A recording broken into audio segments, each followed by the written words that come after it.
So we've talked a lot about different vessels from the Expanse, and one that's been requested recently is the Amun-Ra-Class Stealth Ship. So I figured today we'll take a look at the design and history of this very unique class of vessel. I'm Colin, and this is Sci-Fi Deep Dive.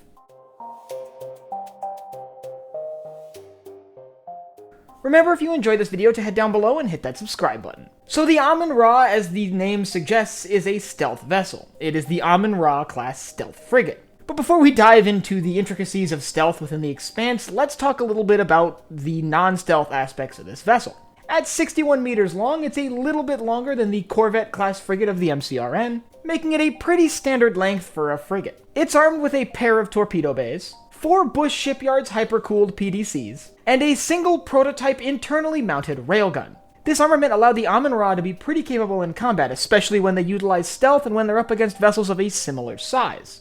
And as we see in the show, when they're coming up against something larger, they're still effective in numbers. But on top of their armament, they actually carry on board a single shuttlecraft, a small Kansu-class long-range stealth shuttle, which is actually really unusual for a ship of that size. Most ships around that size can't carry any smaller vessels on board. But on top of that, also another thing that's very unusual for a ship of this size are breaching pods. The Amun-Ra could carry 15 small prototype breaching pods. We see these used during the battle with the Doniger when ProtoGen mercenaries board the vessel. As for propulsion, it has a Bush Shipyards Black Ops Epstein drive, which I assume would make it harder to identify, which lends towards the vessel's stealth capabilities.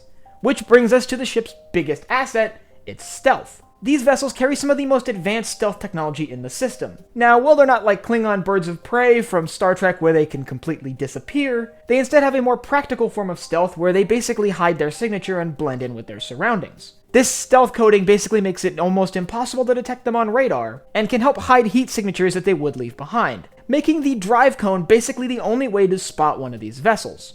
And if they're not actively burning their engines, it's basically impossible to see them at a distance. And this is basically as good as being invisible because in the Expanse, most of the engagements happen well beyond visible range. So these vessels were designed and built by the ProtoGen Corporation, which was studying the proto-molecule and had some secret intentions of possibly starting a war between Earth and Mars. We don't know exactly how many of these ships were built, but it likely wasn't many, probably somewhere around the ballpark of 10. These vessels were used very briefly, mostly tied to the initial operations by the ProtoGen Corporation surrounding the proto-molecule. It's notable that one of these vessels hunted down and disabled the Scopuli before boarding it. That same stealth ship was then responsible for attacking and destroying the Canterbury, which sort of lit the belt on fire. Shortly after that incident, a small flotilla of Amun-Ra-class stealth ships carried out an assault against the Martian battleship, the Doniger. And while all the stealth ships that took part in this battle were ultimately destroyed, either by fire from the Doniger or when the Doniger was forced to self-destruct, with the destruction of the Doniger, these stealth ships could claim victory. And the last place we see one of these stealth ships is Toth Station. This ship is ultimately destroyed in a brief engagement with the Rocinante.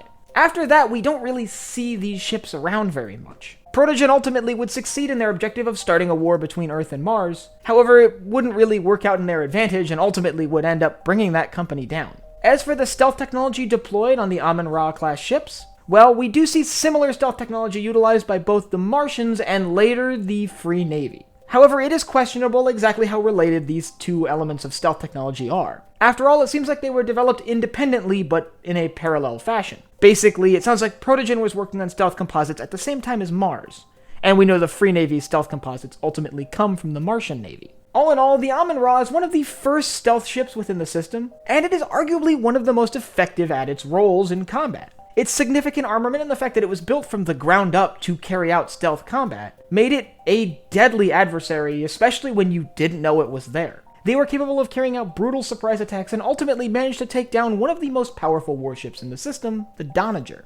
The only other faction, like I mentioned, that we see really develop and utilize stealth technology is the Martian Navy. And if you want to learn about the vessels of the Martian Navy, both the stealthy ones and the not-so-stealthy ones, I'll leave a link up here to my video on that. And I want you to let me know down in the comments whether you think the Amun-Ra is really as effective as I sort of propped it up to be. Do you think it's held back by the fact that it can't actually turn itself invisible, or do you think it doesn't matter in these circumstances? And if you have anything about the Expanse you want me to cover, leave it down below in the comments. And last but not least, if you enjoyed this video, head down below, hit the like button, the subscribe button, and the bell icon so you get notified when I upload new videos. So for Sci-Fi Deep Dive, I'm Colin, and I will see you next time.